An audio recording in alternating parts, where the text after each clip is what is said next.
একটা পার্টি অফিসের, এটা প্রাইভেট অর্গানাইজেশন নয়। আপনারা সবাই জানেন আইপ্যাক আমাদের অল ইন্ডিয়া তৃণমূল কংগ্রেসের,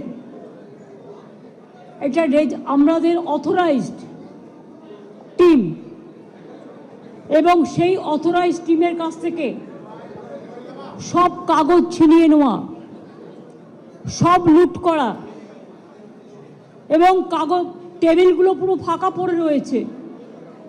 তার মানে সব কাগজপত্র এবার বলুন আবার নতুন করে তৈরি করতে গেলে ইলেকশন তো পেরিয়ে যাবে। এটা কি ওদের ঠিক হয়েছে? আপনাদের যদি কারো অফিসে ঢুকে, বিশেষ করে আমরা রেজিস্টার্ড পলিটিক্যাল পার্টি, আমরা ইনকাম ট্যাক্স দিই, আমাদের ইলেক্টেড মেম্বার্স আছে, আমাদের অডিট হয়।